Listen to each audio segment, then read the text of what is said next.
బైబిళ్ళు తెరిచి చూడండి.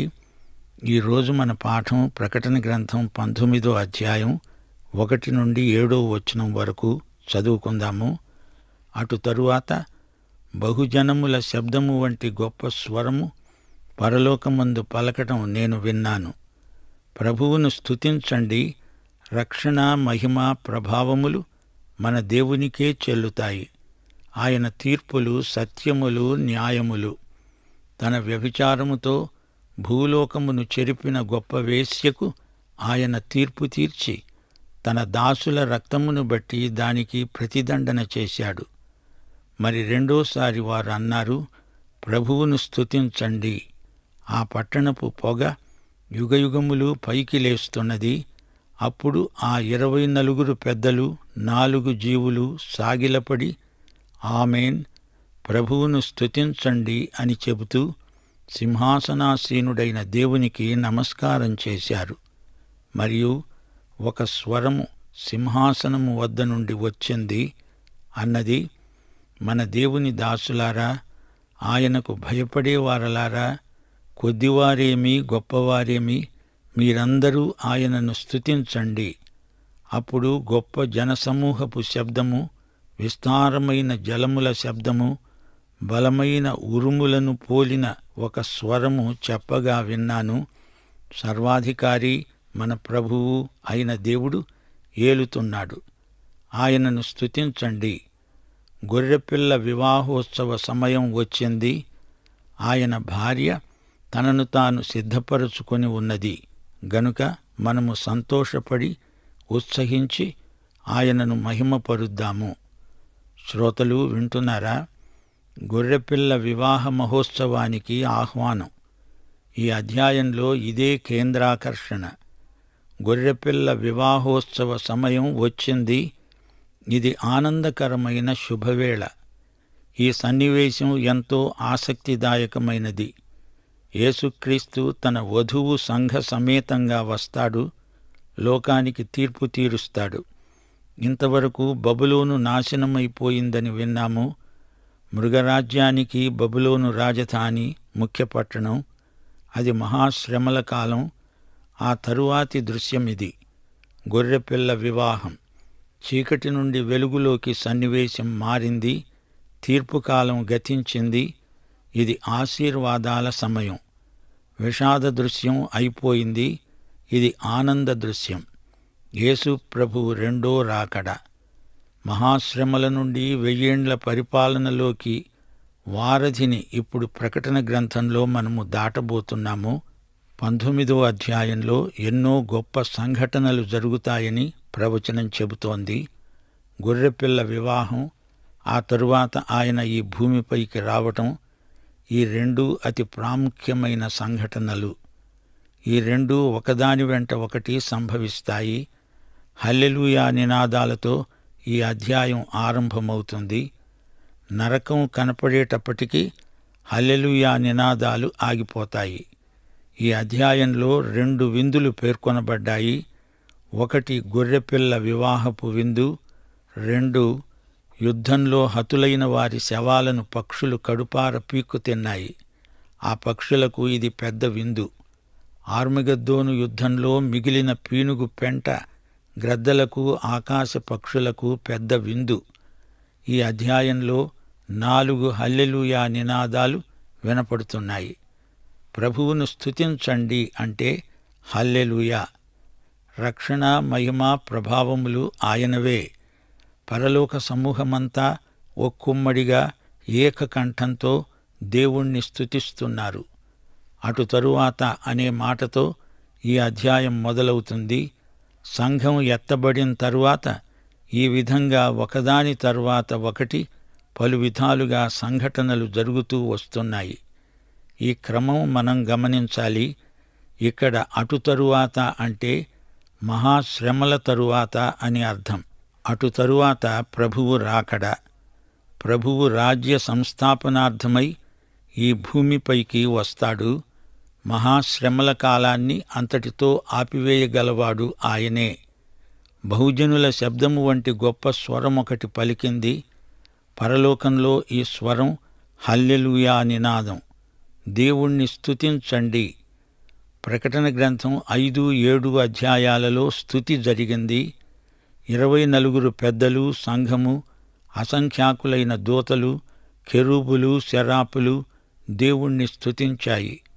హల్లెలూయా నినాద ప్రకంపనాలతో పరలోకం ప్రతిధ్వనించింది. అందరూ ఏకీభవించి దేవుణ్ణి స్తుతించారు. ఇప్పుడు మహాశ్రమల కాలపు భక్తులెందరో వచ్చి చేరారు. మరీ పెద్ద సమూహమైంది. వారందరూ గానప్రతిగానాలు చేస్తున్నారు.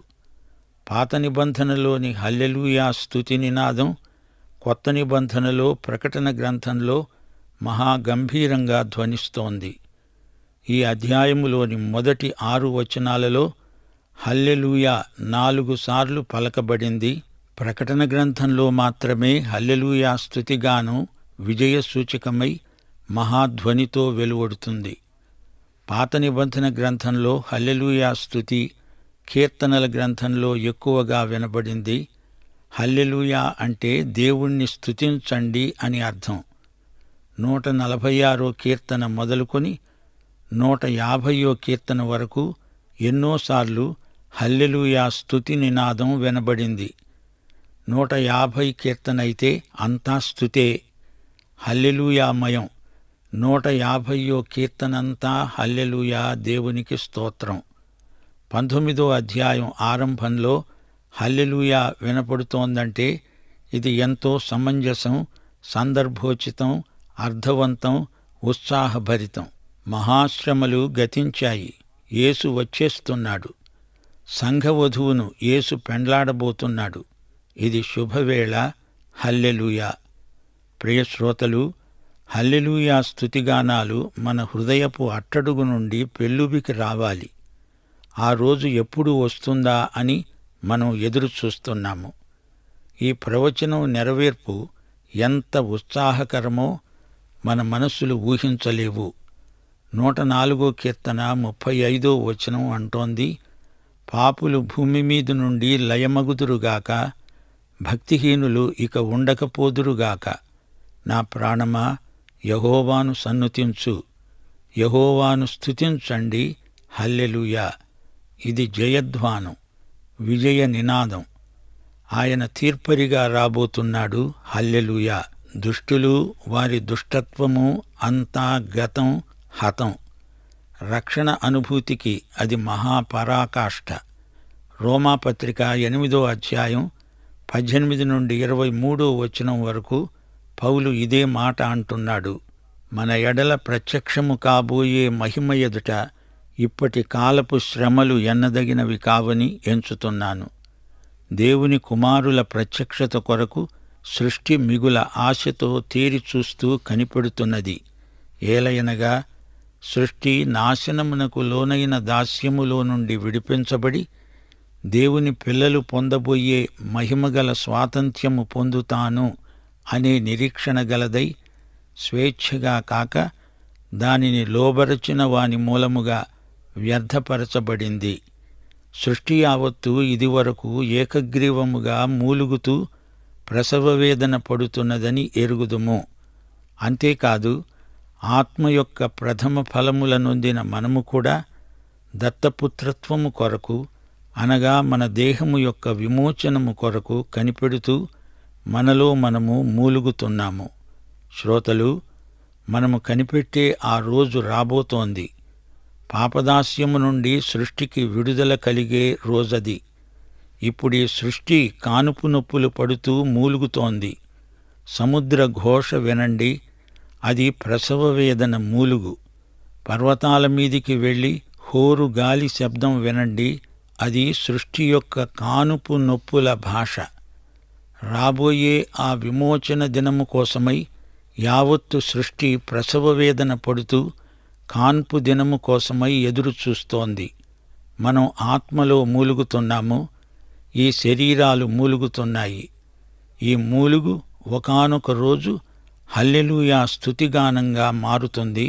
దేవునికి స్తోత్రం. ఈ అంశాన్నే అపొస్తలుడైన యోహాను విన్నాడు, ఇక్కడ ప్రస్తావిస్తున్నాడు. ఆయన తీర్పులు సత్యములు, న్యాయములు.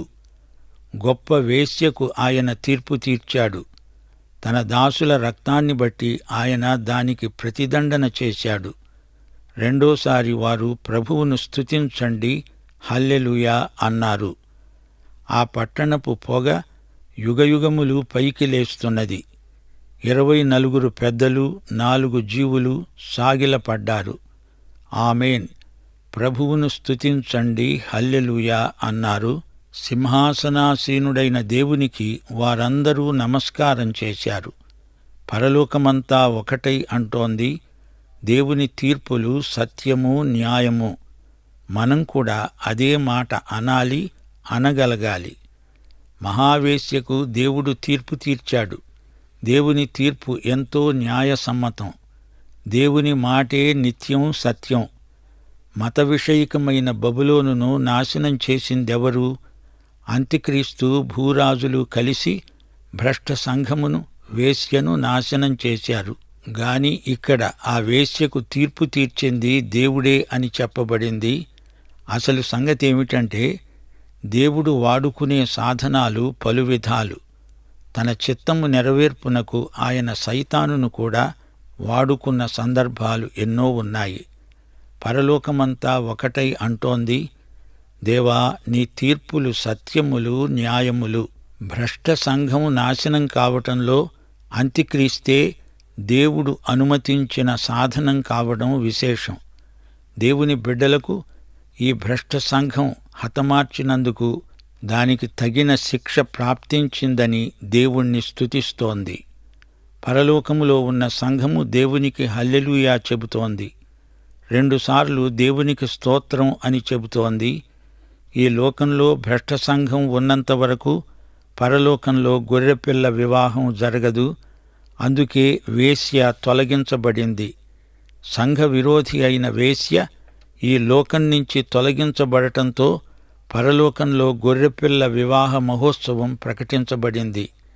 మహాశ్రమల మధ్యకాలంలో గొర్రెపిల్ల వివాహోత్సవం జరుగుతుంది. దేవునికి స్తోత్రం. దేవుని దాసుల రక్తానికి దేవుడు ప్రతీకార చర్య తీసుకున్నాడు. దేవుని తీర్పు ఎంతో న్యాయం, ఎంతో సత్యం. విశ్వాసులు ప్రతీకారం చెయ్యరు. వారికి కక్ష సాధింపు మనస్సుండదు. రోమాపత్రిక 12వ అధ్యాయం 19వ వచనం అంటోంది, ప్రియులారా, మీకు మీరే పగ తీర్చుకొనక దేవుని ఉగ్రతకు చోటియ్యండి. పగ తీర్చటం నా పని, నేనే ప్రతిఫలమిస్తాను అని ప్రభువు చెబుతున్నాడు. మన పక్షాన ప్రతీకారం చేయడానికి దేవుడున్నాడు. దెబ్బకు ఎదురు దెబ్బ తీసే ప్రయత్నం విశ్వాసులు చేయకూడదు. అలా చేస్తే విశ్వాసం అపజయం పాలవుతుంది. విశ్వాసమంటే విజయం. పాత స్వభావం పైకి రాకూడదు, దాన్ని జయించాలి. పగ తీర్చుకొనటం దేవుని పని. భ్రష్ట సంఘానికి తగిన శిక్ష దేవుడే విధిస్తాడు. 24 పెద్దలు మొట్టమొదటిసారి హల్లెలూయా బృందగానం చేశారు. 24 పెద్దలు సంఘానికి ప్రతినిధులు. ఈ పెద్దలు ఇక మీదట కనపడరు. సంఘవధువు తన ప్రియుణ్ణి కలుసుకోవడానికి వెళ్ళింది. సంఘము లోకములో నుండి పిలువబడింది, ఎక్లీషియా. ఈ లోకములో ఉండగా మనము సంఘం, పిలువబడిన వారము. ఈ లోకము నుండి ఎత్తబడిన తరువాత సంఘం కాదు, ఆమె యేసు యొక్క పెండ్లి కుమార్తె. సర్వాధికారి మన ప్రభువు అయిన మన దేవుడు ఏలుతున్నాడు. ఆయనను స్తుతించండి, హల్లెలూయా. అది గొప్ప జనసమూహపు శబ్దము, విస్తార జలముల శబ్దము, బలమైన ఉరుముల శబ్దం. దేవుని సింహాసనము నుండి ఈ స్వరం వినిపించింది. సమస్తము ప్రభువు తన స్వాధీనంలోకి తీసుకున్నాడు. ఆయన సింహాసనాసీనుడు, సర్వాధికారి. ఈ హల్లెలూయా బృందగానం దేవుని వాక్యమంతటిలో అతి మనోజ్ఞమైనది. ఇది దావీదీయ నిబంధన వైపు చూపుతున్నది. 2 సమూయేలు 7వ అధ్యాయం 16వ వచనం, నీ మట్టుకు నీ సంతానము, నీ రాజ్యము నిత్యము స్థిరమవుతాయి. నీ సింహాసనము నిత్యము స్థిరపరచబడుతుంది. అనగా దావీదు వంశీకుడు దావీదు సింహాసనముపై నుండి శాశ్వతంగా పరిపాలిస్తాడు. ఆయనే యేసుక్రీస్తు. అయితే యేసుక్రీస్తు ఈ భూమిపైకి దిగిరాకముందు ఆయన వివాహ మహోత్సవం. ఆయన సంఘమంటే మనమే. పెంతెకోస్తు నుండి సంఘం ఎత్తబడే వరకు ఈ సంఘం ఇక్కడ ఉంది. తరువాత పైకి ఎత్తబడినప్పుడు ఆమెకు గొర్రెపిల్ల అయిన యేసుక్రీస్తుతో వివాహం జరుగుతుంది. పెండ్లి పరలోకంలో జరుగుతుంది. ఎఫెసీ పత్రిక 5వ అధ్యాయంలో పౌలు పెళ్లి ప్రసంగానికి ముందు ఆత్మపూర్ణులై ఉండండి అన్నాడు.